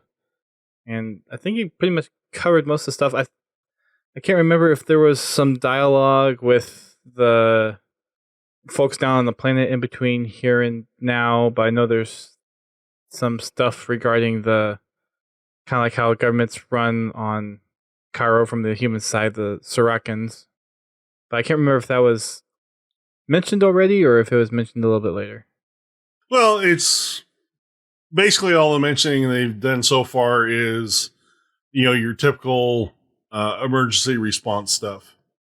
Get the leadership in protective custody. They mention the brutes attacking. That was going to be the other thing. I didn't remember if the brutes went down before. No, the way this Envoy works did. is the brutes actually were attacking. They were attacking the ships. I believe they had 3 ships. 2 of the ships were in the fight in space after basically the odds tipped in Thar's favor. One of the ships with the brute chieftain went down to the planet's surface and parked over the city of Soraka. Right. And at that point, Thar's was like, "Why are you down there? This is my planet." I didn't. Well, that's a little land. later, but anyway. But yeah, I don't think there's anything else to really. I don't think there's anything else that you've missed that's not super important. But the Spartans get woke up. They fight their way to the shuttle bay or whatever you want. And they find their drop pod. They pile in, fighting off the Rajka's group, and then they kind of push back the group of elites that came by, and wasn't Rajka one of the only ones to... They were fighting the elites in the hangar bay. Some of them were elite, or some of them were allied with Rajka. Some of them were allied with Thars. They were originally going to take one of the boarding craft, one of the Ticks, when they spotted their dropship, which its call sign is Whiskey Tango Foxtrot. And it was a honeybee. It was a Bumblebee? Bumblebee. Something bee? Bumblebee. That's it. Yeah. Which we got to see at Outpost. No, that was the Honeybee. So they're two separate ships. Okay. Yeah, they are different ships. The Honeybee is a recon ship. The Bumblebee is a basically a life pod, a big life. Got pod. it. Honeybee at Outpost, Bumblebee in this thing. Right. That's not confusing. Yeah. Oh, Bumblebee is the escape pod from CE. Thanks, Ericaboo. Uh-huh. That makes sense. Okay, got it. Yep. So they hop in that thing and they crash down towards the planet. Uh-huh. And of course, they take some fire on the way down. So anyway, they crash. They literally crash and burn. But somebody had a sense of humor when they named the ship. And I'll let everybody just figure it out. Just take a minute. Whiskey Tango Foxtrot. You'll figure it out. Yes. It's a point of contention later in the story when the Soroccans hear the distress call from the ship. They're not exactly sure that it's human, and it's not a trap at first. But then they figured out that, that had to be human. Because who else would come up with WTF? Yep. Spartans, they do take the Envoy with them, even though she's hurt, and they magically had a can of biofoam in one of their cryopods. Imagine that. Yay. They get down to the planet. The next bit of it is Rajka chasing the Demon 3, and then we start to hear more about the Soroccans and their battle. Their battle with the chieftain. Hecabe. Hecabe, yes. And they also tie the Banished into this story a little bit. Yeah, I thought that was cool. Just a touch. Like, Hecabe's hammer was supposedly... Hammer, what's the name of the hammer? His Oath of Fury. Oath of Fury was actually... he actually took that a chieftain that was allied with the Banished. One of Atriox's top lieutenants or something like that. Yes. So, they tied it in there, and they do tie it in again later on, which I'll talk about. And this is where we start to figure out why the brutes are there on the planet. At this point, he is just waiting, or he's down there doing what he needs to do, which is they're clearing out an area because they're actually digging for something. And he's hoping that the Sangheili keep themselves busy with each other for a while. Yeah. At this point, the humans in Shiraka are basically in a retreat, getting civilians away from the brutes. They start to probe the brutes' defenses, trying to get information, getting people up in buildings to see what the brutes are doing, trying to get drones over the area or aircraft over the area to take photos and to see what they're doing. We also find out that their backup power supply is a nuclear weapon. Yep. Interesting backup generator. Powering their bunker. They managed to get some arms and other things by some unconventional means. They've had some help from the resistance. Yes. Or the I think insurrection. Wasn't Sapien Sunrise mentioned in here too? Yeah, Sapien Sunrise was, and also the other one. The other big one. I can't think of... I'm not sure. Yeah, I'm blanking on the name of it. But basically the one that you hear about in a lot of the organization that you hear about in several of the other books, it's the group of resistance groups or collection of resistance groups. Oh, I think I know what you're talking about, but yeah, I'm drawing a blank at the moment. Someone in chat, help us out. The New Colonial Alliance? Yeah, the New Colonial Alliance. That's it. But anyway, we start to, this goes back and forth for a little bit, and then they start to give more information about what he's actually there. Hekabe is actually there looking for. Because they don't just go into the city and start slaughtering everybody. They're kind of keeping to the edge of a city. Yeah, they clear out a specific area and then they stay there. And they start digging. Defend that area. And they start digging. Apparently they have a large quantity of Envoy embarked on their ship. They also, this is actually kind of cool, they actually have grunt goblins. Except for they're used for digging purposes. They're not weapons platforms. I do like all these little tie-ins to some of the other stuff that they worked with. It made that other stuff not quite so throwaway. Yeah. So at this point, we have Hekabe digging, we have the Sorakans trying to figure out what to do against the brutes, and we have Rajka chasing down Demon 3 and Thar's chasing after him. Something, I don't think you said this yet, but once the Demon 3 and the Envoy crashed, they started making their way out, but before they did that, Melody, the Envoy, kind of woke up and while they were talking about what to do, because they were going to try to get to the city, but then the Envoy said, no, we should go here are the coordinates. So they backpacked her, and we also start to see a little bit of the dialogue between Grey Team on the impact that blowing up Glyke had on them from a team cohesion perspective. And it's just hinted at from here, but we learn later that there was some contention on a decision to blow up Glyke in the first place. Or Glyke. Yeah, the Envoy realizes that just from their body language, because, they're having their own little conversation, Grey Team is, that something's off.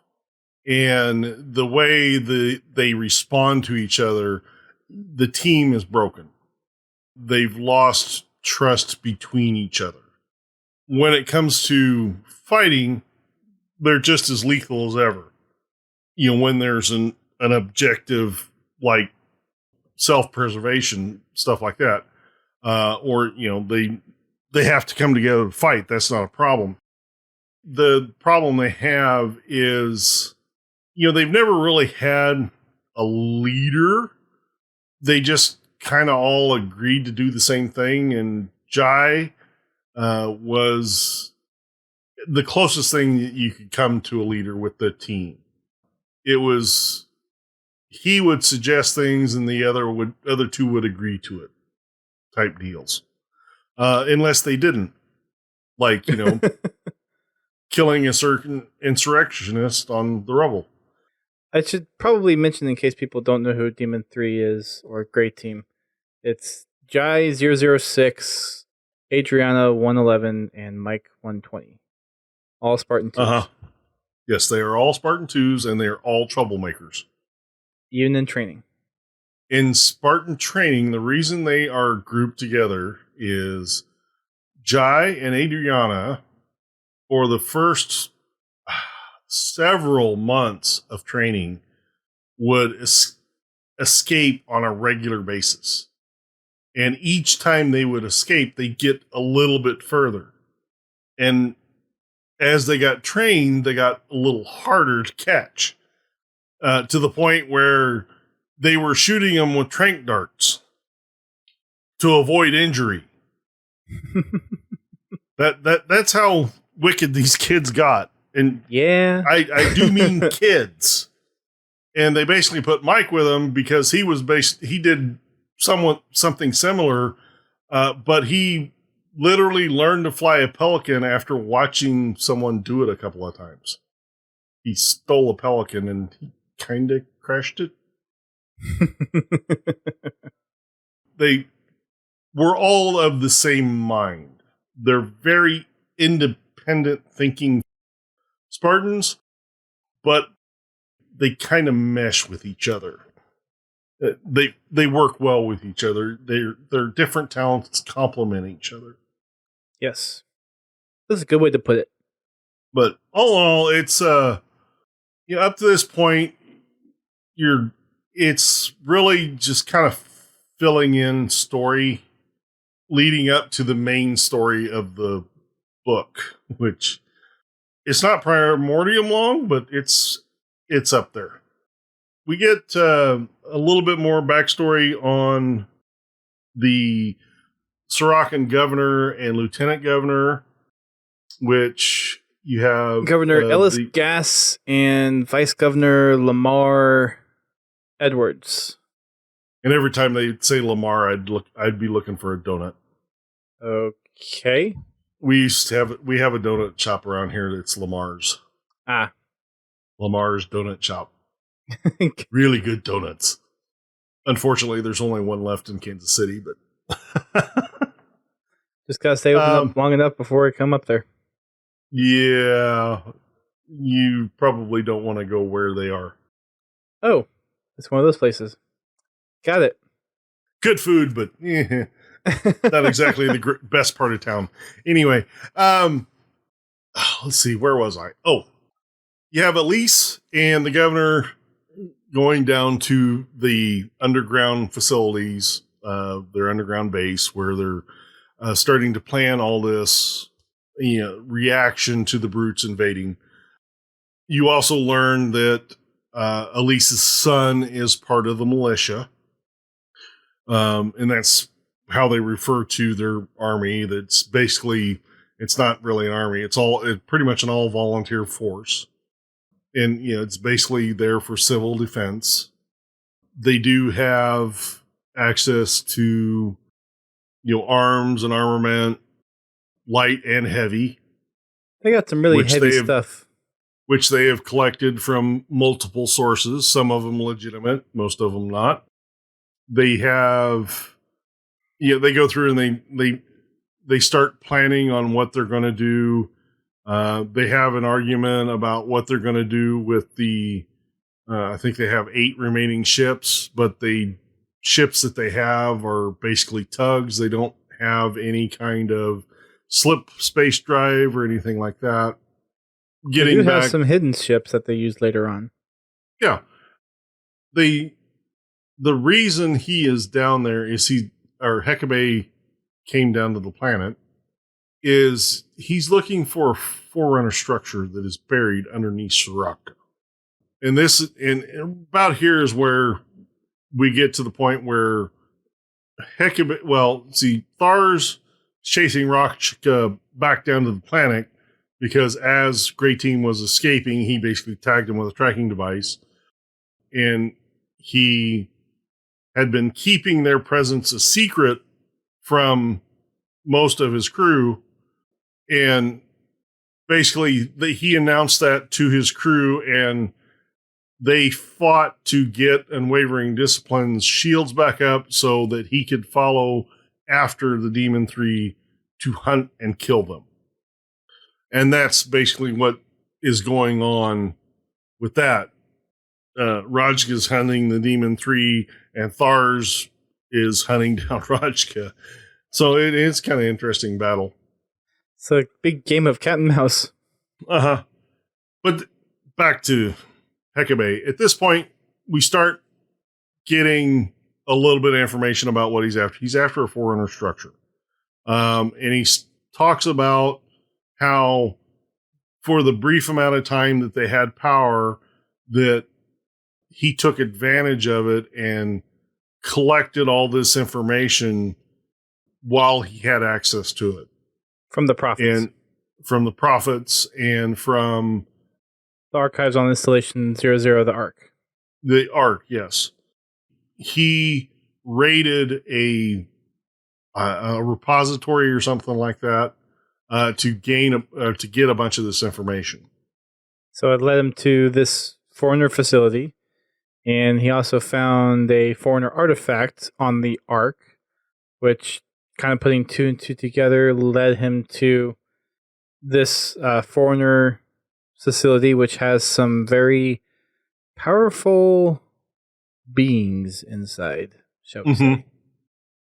Might as well just cut to the chase. There's a legend that went around the Covenant of Sharkoi, which are these very powerful beings. And it was thought to be kind of a legend, thought to be a myth.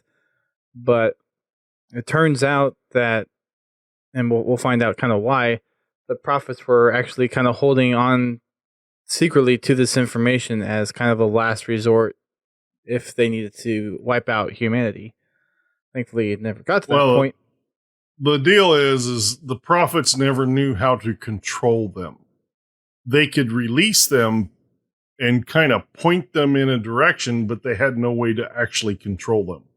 So they could very easily have wiped out the prophets instead of humanity, if not used properly. Right. Their plan was to basically transport them to a human presence and just let them wreak havoc. To give you some idea, the Sharkoi, it is thought that the Hunter's overall design was based off the Sharkoi. The Sharkoi are massive. 5 meters tall. 5 meters tall, and they are nothing but muscle. With a very Cyclops appearance. Yes. But they don't have an eye. They have a soft sac that's used for echolocation. Right, and they have a very small head, including a very small brain.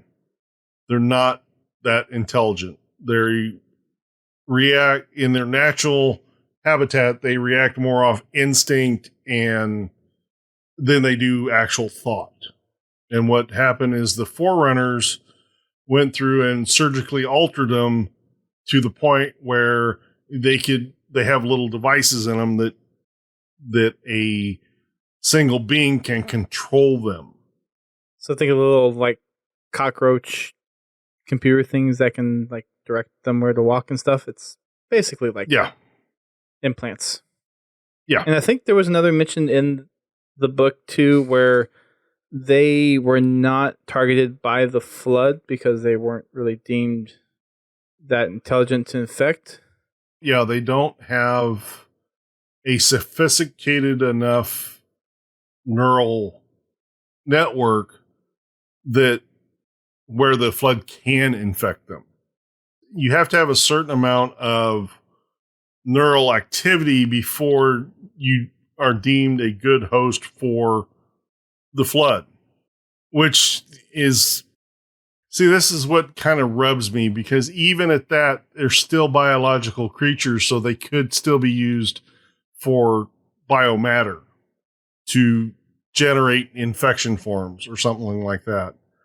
But they are absolutely vicious killing machines. At one point, when Heckabee eventually gets control of them, their fist just pounding on the ground is enough force to be similar to a gravity hammer, or compared to a gravity hammer. Yeah. Which just goes to show how massively muscular these things are. Heckabee is not a small brute. He's one of the larger brutes in his pack. And to put it in his own words, he felt like a whelp standing next to a Sharkoi. Basically a young child. The Sharkoi could encompass his head. He could basically palm a brute. Mm-hmm. You know, like you palm a basketball. A Sharkoi can do that with a brute. They have enough, they have an overbite with just razor sharp teeth. They have horny spikes that come out about their wrist. Huge muscular beasts. And apparently this was stuff, or the Sharkoi were concepted for Halo 2 and they were never used. Correct. So it kind of yes, roped them back in to Halo. They were actually one of the creatures that Bungie was going to put in the game to have us fight, but due to development issues, they were dropped. It was even supposed to be in Halo 1, and it used to be called the Drenolbig, something like that. Yeah, reusing assets. Yeah. Donuts. The Drenol, not Drenolbig, Drenol. That's the file name. So the while this is all happening, there's kind of the revelation of the Sharkoi where Hecabe finds it, but then at the same time, I think this is where Grey Team and the Envoy make it to the Oni facility, and they start to reveal why the Oni facility is there in the first place, and it's monitoring Caro and what the real threat is that they're having to worry about, which is the Sharkoi. Yeah, this is the point where we start learning about the Sharkoi and learning about their capabilities, things like that. And once they find the Secret Oni facility, they're met, or I guess they wake Envoy up just enough or she was awake enough just to tell them, say this passphrase and be at these coordinates. And then there's a single Oni guy that comes out and invites them and is acting very un-Oni-like. And then Adriana and the Oni agent at the facility, I forget his name at the moment, but they're trying to pull information out of each other by trying to get each other drunk, which didn't work on either side. And just because of how things were escalating, and eventually the Envoy started kind of talking about things which were classified and she shouldn't be talking about, they kind of just came to terms to say, screw it, here's the situation. Sharkoi's the real threat. Hecabe's found it. It's a big problem now. We need to make sure that this doesn't get off the planet. And while this is going on, Rojka has sent out search parties to try to track down where Grey Team has gone. He figured out that they were trying to cover their tracks, so very smartly he said, look for kind of a unnatural path in the sand because they were in a desert. So they ended up tracking them down, but at the same time, Thars tracks them down and encompasses them. And it just so happens that the small group that Rojka has with him are at the entrance of the Oni facility, and they strike up a deal where Rojka says, let me go in and kill the Demon 3, and Thars says, you can do that, but you must leave the humans alive for me to go in after and take them hostage. From that point... It's actually Thars that comes up with the plan. Thars... Right. Comes up with the plan. You go in, you can kill the Demon 3. But you must leave the humans alone. And Thars also says, I promise that I will not harm the humans. I will come in and act as I'm rescuing them. This is all supposed to be a ploy to make Rajka look like the bad guy and Thars look like the good guy. Even though Thars is the one that started this whole mess. Yes. Which Thars had very little intention of actually saving the lives of the Envoy or anybody else that was in there. Yep. By the time that... And I don't know if the book really didn't specify. I'm guessing that Rojka managed to get in kind of undetected, and then when Thars started to come into the base, that's when all the alarms got tripped or something. But the Demon 3 escaped through an underground or other exit point out the back door, basically, with the Warthog. Left the Envoy and the Oni operative in the base. They wall themselves up in a conference room type of place, and Thars comes in and basically, after a very short conversation, cuts the Oni agent in half. Quite literally. This book is very gory.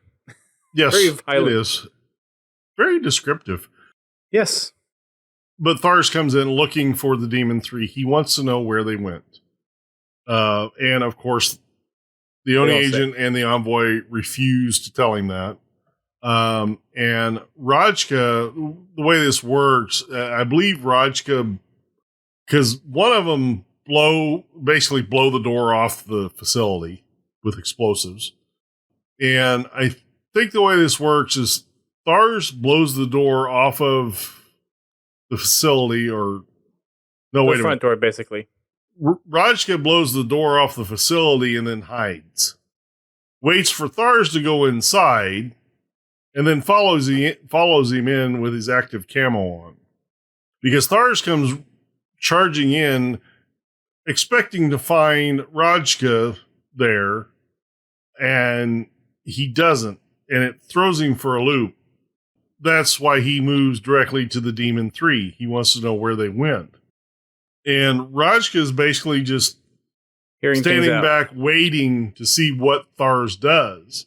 And when Thars kills the Oni agent, he basically comes in and rescues the Envoy. And this is in the middle of her trying to tell or convince Thars the threat on this planet is greater than anything that has to do with her or Demon 3 or anything.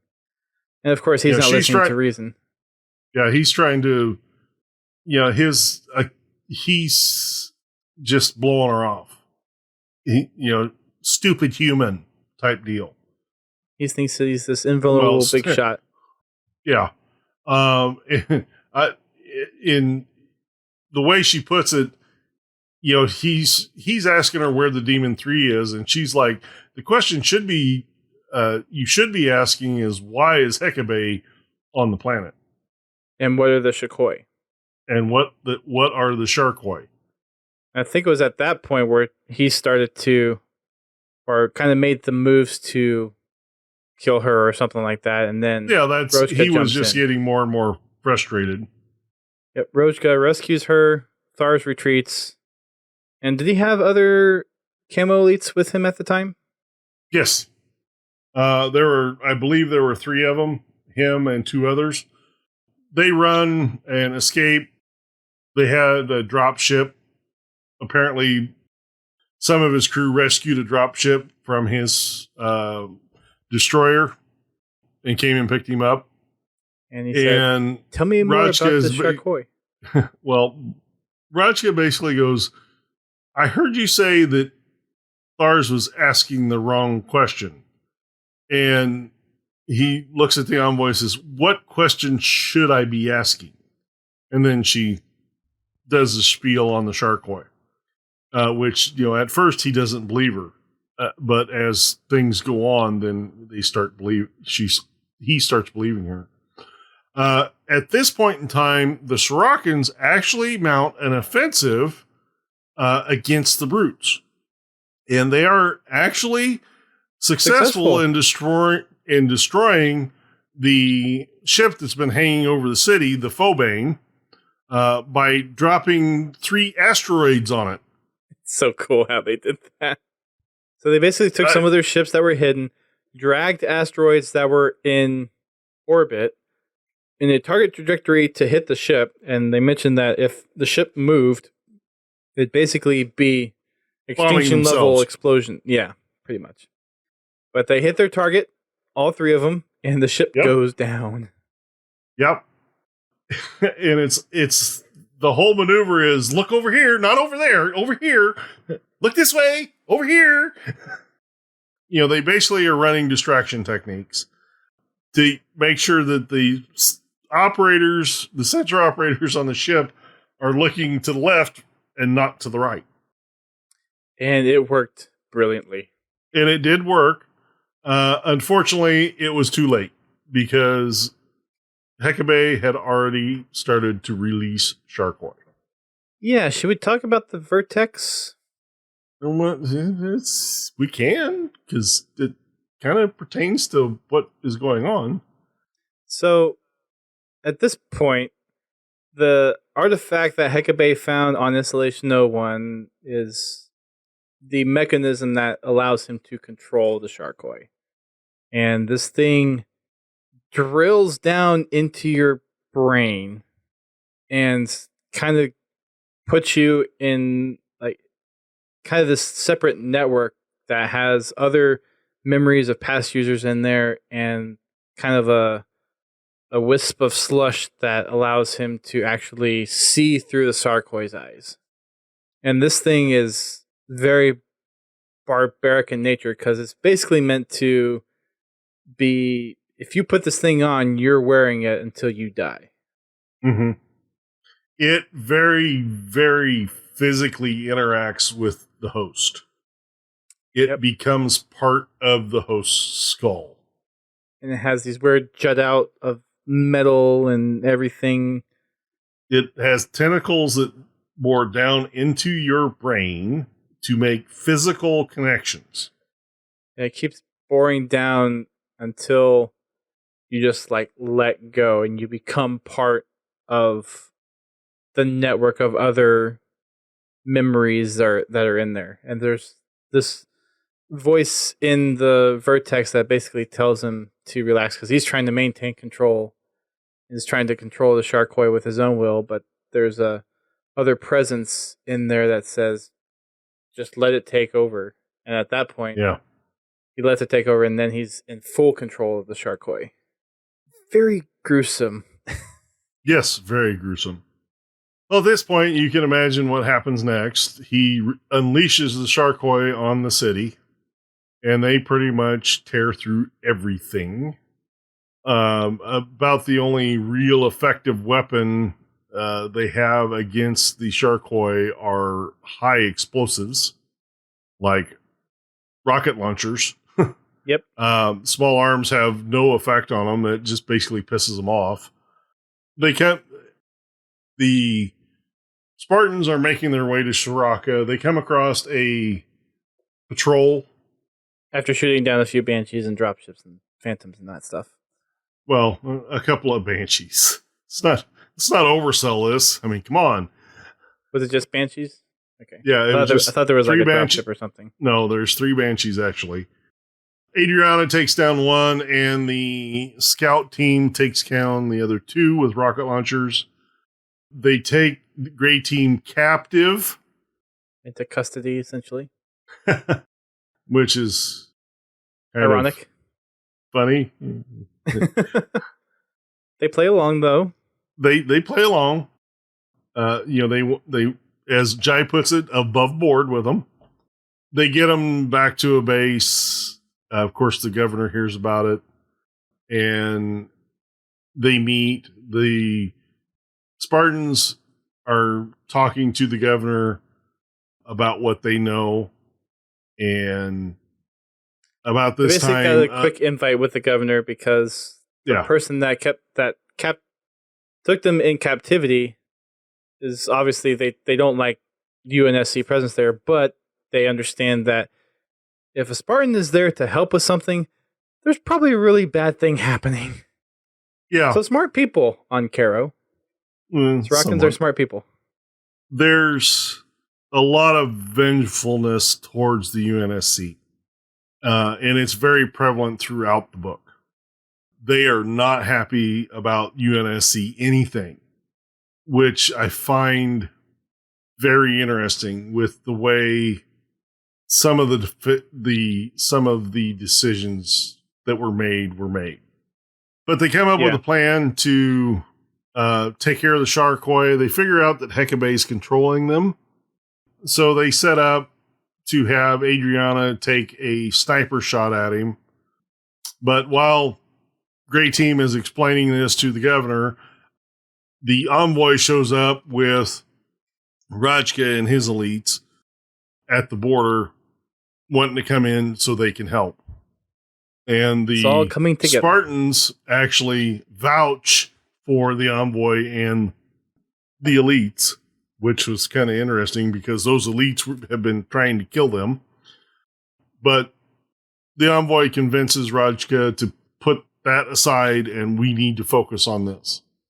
So they get the shot set up, they shoot Hecate, and it disrupts his connection to the Sharkoi, but the vertex, the helmet that he puts on, actually seals the wound away and compensates for the missing brain matter that the bullet took out. And let's just clarify. The shot that Adriana took went straight through his eye. It's a Spartan. No, I mean, the shot obviously is good. I'm just saying, it's like there is a gashing hole in his eye with half of his brain matter being blown out, yet the vertex is so invaded into his brain that he's still able to function without half of his brain matter. Hence the reason I said disrupted his connection. So he survives it, and of course, then he runs down into the Forerunner structure to get out of sight. He's got one of his lieutenants comes up to him and is describing the 4 or 5 Sharkoi that surround him as an unparalleled honor guard. And then he made a stupid comment about being able to join the Banished. Yeah. What is his name? Anyway, he's talking about how are they going to get the Sharkoi off planet. He's basically questioning Hecabe. Akato? Is that the... I honestly don't remember right at the moment. No, that's the thing. But anyway, Hecabe is impressing upon him that there is a way. They've already taken over some of the human ships that were landing to unload supplies and stuff. As right after they took down the brute ship, the Phobane, the Sharkoi stormed aboard the ships and were able to, with the brute help, take control of them. And now these ships are flying around the planet looking for the Sangali fleet, or the what ships are left of Thars's. Right. Because he plans on taking them to spread the Sharkoi across across the universe, to express his dominance over everything. But his lieutenant continuously questions him, and he basically finally gets fed up, and he has to the Sharkoi pull this Gilrahani apart. And I do mean pull apart. Kind of like you pull taffy apart. Like I said, very graphic. Yep. Pulled his arms off and basically bled to death. After that, he retreats back into the tunnel that goes down to the Forerunner structure, and they begin to...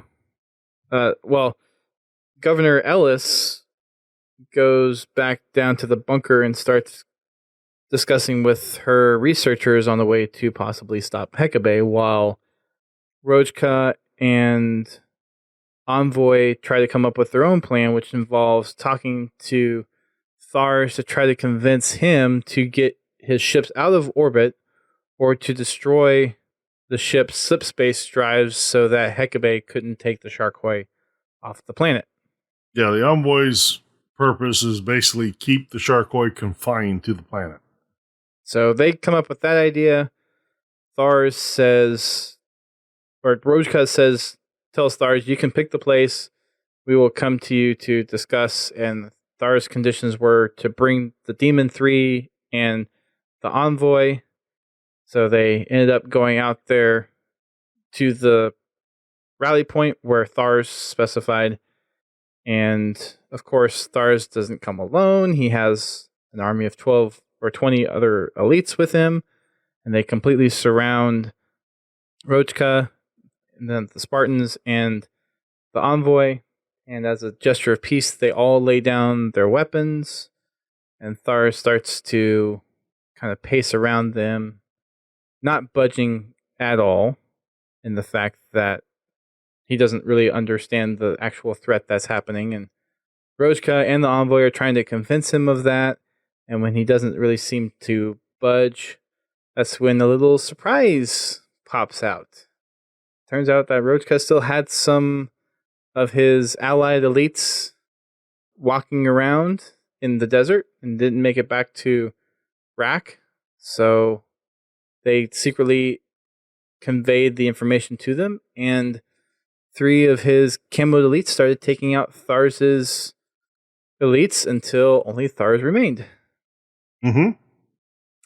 And that was the point where Rojka said, Thars, you need to tell your ships to either leave or destroy the engines. And Thars being overconfident doesn't realize how much trouble they're in. Right. I think, doesn't he basically say, watch me like thwart these human vessels out of the sky? Because at that point, Hecabe had gotten the Sharkoi and other brutes to take over some of the UNSC Pelicans. So they come flying in, and they seem to be successful at first, but they were not, because they had an interesting tactic of just flying over the ships and then the Sharkoi just raining down on the ships and tearing it apart. And it did not take them very long to get to the control center, because one of the ship masters who was talking to Thars over his communication device, I think probably within a couple minutes, was already killed. Mm-hmm. It didn't take long. And of course, they cut back to Thars that is absolutely dumbfounded. And Rajka has been very restrained because he really wants to kill Thars. I mean, really wants to kill Thars. The whole idea behind this meeting and the plan that the Spartans and the elites had was to capture Thars, take the dropship back to the fleet, and force him to either destroy the ships or get them off planet, so that Hecabe could not have access to them. Right. But of course, in the fight, the dropship gets destroyed, so they have to try to convince Thars to destroy the ships. And of course he doesn't, because he's got a big head and he thinks he's invincible. And he doesn't believe the Sharkoi exist. And they didn't count on the brutes just flying the ships headlong into the fire and punching through. They had no intention of saving the ships. Once they were over Thars's fleet, everybody basically just bailed out and jumped, including the brutes. They jumped out and they had jetpacks, where the Sharkoi, they just jumped out. Yeah. They don't bounce. Nope, they just impact. Yeah, for some bricks. They flew pretty good. Yeah, I don't think they flew. No, they just crashed.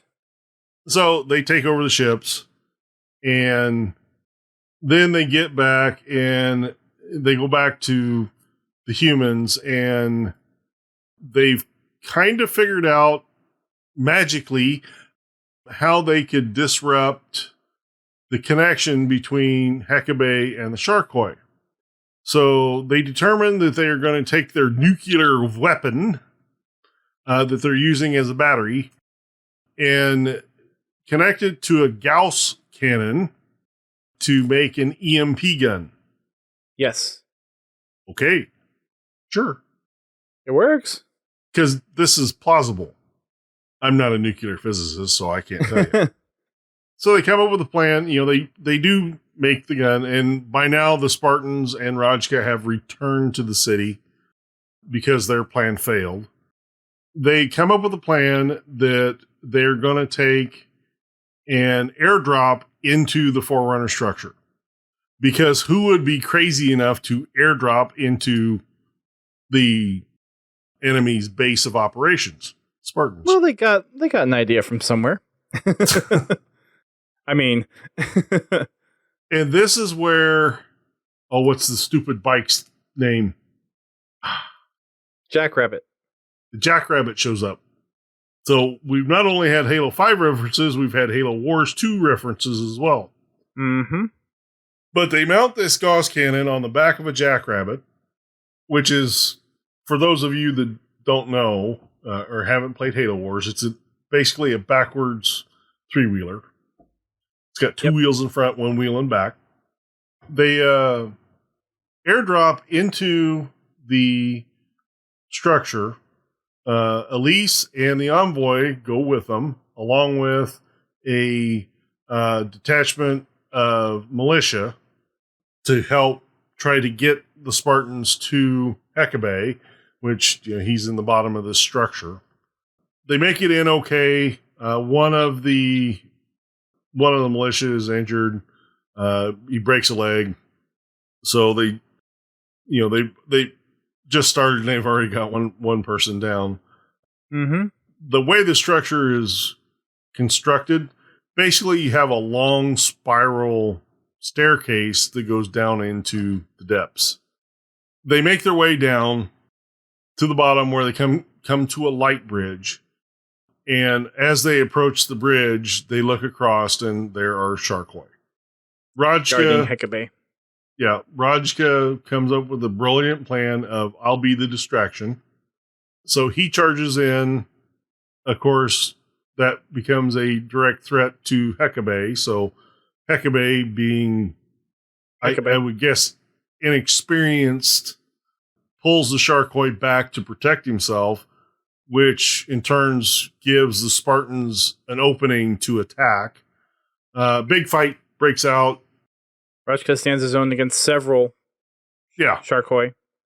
Hecabe actually starts calling the Sharkoi back to him, and as they're fighting their way across the bridge, this light bridge, he's basically using them as bombs.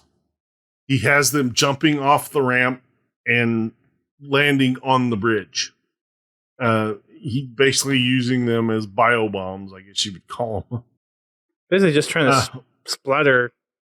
He's trying to stop this attack. But they do manage to get the Gauss cannon close to him after a fight. They knock out the helmet. And while the Sharkoi are disoriented, the governor runs up, rips the helmet out of Hecabe's head. Very graphically described as well. Did you mention the EMP? Yes, I did. Did they shot it? Okay, I just missed it. Yeah. They actually shot him twice. Yeah. Yep, they double tapped him. And then the whole Gauss cannon went sparky. But she pulls the helmet out of his head. They describe him fumbling around looking for something, like the rest of his brain. And then Elise gets the brilliant idea of sticking this thing on her head. And of course, the same graphic description happens. And yes, there is a lot more that happens during this. This is kind of the abbreviated version of this fight. The governor, Elise, is actually able to, with the help of what they call the wind, it's basically kind of an impression of the previous wearers, including Hecabe now, guiding her how to control the Sharkoi. And this is one thing that they keep reinforcing the whole way through the book, is the fact that Elise hasn't been getting any sleep. She's been running on stimulants for several days. I think for 5 days at this point. So relinquishing control to this device is pretty easy for her because she's about to collapse anyway. So she takes control of the Sharkoi. Hecabe manages to get a pretty solid shot on Rajka, because Rajka had regrouped and was actually coming after Hecabe. But being basically half a brain and one eye, managed to land a solid swing to the chest with his hammer, enough to break Rajka's combat harness and do some real damage. He turns to attack Elise to get the Vertex back, and basically she stops him with a Sharkoi. The Sharkoi catches the hammer. They grab him and throw him into the lava pit that we just told you about, but it was there the whole time. That's how deep this structure is into the crust.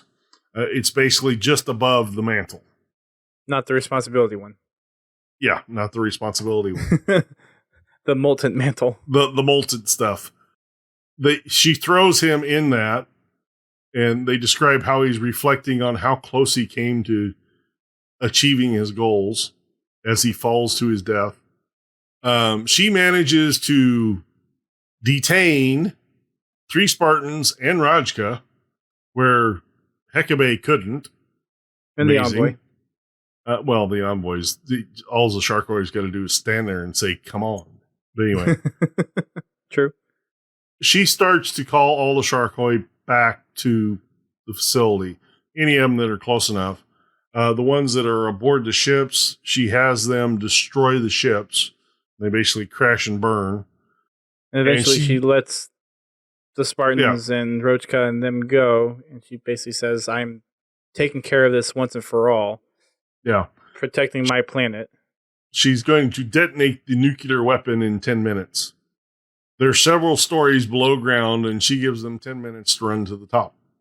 But she gives Spartans a little are help. fast, but not that fast. Right. She just helped them out in a the little process, in the process of this, as she gets more control, she actually tells the militia to send a Pelican to help evacuate them. They, jump on the Pelican. The Pelican climbs out of the structure just in time to avoid the blast, but not the EMP. They crash, They all live. And everybody lives. Well, Except all the the Spartans live, except the governor. Well, the pilot lives and the Envoy lives. Yeah. Well, and yeah, so does Rajka. Yes. They basically end the book with Rajka returning to Rak, where another one of the Sangeli have basically come to power while him and Thars duked it out. So new Kaidan in town. Yep. And he becomes an envoy for the city-state of Rak. That's how it ends. All in all, it's not a bad book. I enjoyed it. It's some parts of it are kind of long and drawn out, but it does keep a pretty decent pace. It does. I think for the most part, is a different read. Really long, but it was an interesting story. It was the writing style didn't quite feel like a Halo writing style. I know it's kind of meant to be a little bit different, but aside from just kind of a different approach to how a Halo story is told, it was a very interesting story, and there's still a little bit at the end which we haven't touched on yet. A little bit. Wink, wink. Oh, that has to do with the book I'm listening to right now. But anyway, those of you that have read it will know what I'm talking about. Well, the UNSC comes to collect Melody, the Envoy, and the Spartans. Upon arriving aboard the ship, they are greeted with fanfare, applauses, whoops, hollers, and it really throws them for a loop because they weren't expecting that. They were expecting court-martial because of their actions at Glicky. Then they are rushed to a meeting room where they meet with an Oni representative, basically their new handler. And he talks to them about a team they are forming. And I like how Adriana puts this, we don't work well with others. And that's kind of the point. This team is a response team to these kinds of situations. More and more Forerunner weapons are popping up. So they're wanting a fast response team to deal with this. And they say, okay, we'll do it, but we have conditions. The first condition, Mike pipes up and says, we want a Prowler. They just want a heavily armed stealth fast Corvette. ship. Yep. And Adriana says, so we're partnering up with Covenant. I have an extensive list. Yeah.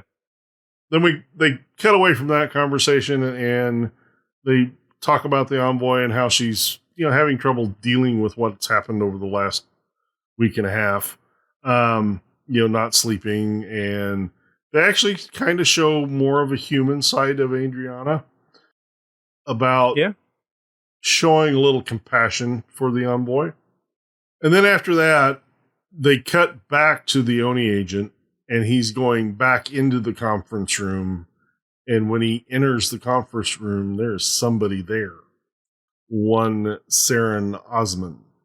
Yeah. The current Chinkoni of Oni. And they discuss the costs associated with having Grey Team on this particular expedition that they're putting together. And she basically says, if they want it, get it to them. Mm-hmm. Yes, there are people that are more compatible with the team, but that's not what I want. I want to have assets in place in case the Sangheili decide that they don't want to be friends anymore. Call it an insurance policy. Yeah. Yeah. Interesting stuff. Especially for events. I guess this is technically just before Halo 5? Or after Halo 5? Before, probably. Let's see. I forget what the release date was on it. I mean, from a timeline perspective.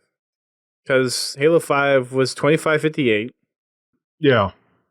Well, this was before Halo 5. I'm just trying to... Pins, you still here? You have your timeline? You have your timeline somewhere? Well, according to this, the book was released in 2000. That doesn't sound right, though. The book was not released in 2000. It was released in 2017. Yeah. But I mean, Audible, more you from... need to fix your stuff. I mean, from the chronological, like, in-universe story. No, it is definitely before Halo 5 because they're hinting at the Guardians in the book. You think that's what Osman's hinting at? Uh-huh. And I believe it was a lead up to them as well. Okay. You know, it was a lead up to Halo 5. That makes sense. But yeah. Envoy is September of 2558. So when is Halo 5? October. Wow, a month. Yeah. Like I said. Makes sense. It's pretty close. Yeah. Makes sense. Yeah, so that's interesting. Sharkoi. New threat. Yeah, overall the book was again very different writing style, but I do like how it was a little bit isolated of a story. Mm-hmm. And there was even a map that came with the book too. So after you read everything, you can see where all the events took place on this planet. And this is one of the only books I think. I mean, there's some other books that do this, but one of the only books that really pertain to a very linear time frame in a very short amount of time and in a very specific location. Because for a lot of other books, there's a little bit of jumping around as far as timelines or jumping around locations. Most of them, not all of them. And it was very interesting to see some of the different dynamics with how the elites behaved. Mm-hmm. Like Rajka behaved and Thars behaved. No, we're still in that area where there's a lot of tensions between the peoples. Mm-hmm. You know, the two different peoples. Yep. So we're done with Envoy. We'll be doing another book here in another month or so. I'll be putting out a poll for what we should be doing next as far as books go. Is there any two books you want to recommend up again? I think Silent Storm was... We'll discuss that at a later date. I'm a little brain fried right now. It's a lot in that book. Uh-huh. So we'll get a poll out for you guys this weekend to vote on the next book that we'll be reading for the show. And we'll go from there. But thanks everyone for tuning in. We'll be catching up more on our Outpost adventures next week and diving into a couple of those articles that we had to skip over for this week to get back on track. But we will hopefully see some of you guys tomorrow for our Fraggin Friday. You can check that out over on Mixer, YouTube, and Twitch at 8:30 p.m. Eastern Time. And you can check us right back here again on Sundays at 10 p.m. for my achievement streams, and we'll be picking back up every week for Thursday at 9 p.m. for the podcast. Since it is past midnight for both of us, it is time for us to go. Well, past midnight for me, past 11 for DT. It's time for us to go to bed, so short outro tonight. Thanks again for listening. Catch you all next week. Keep on fragging them trucks.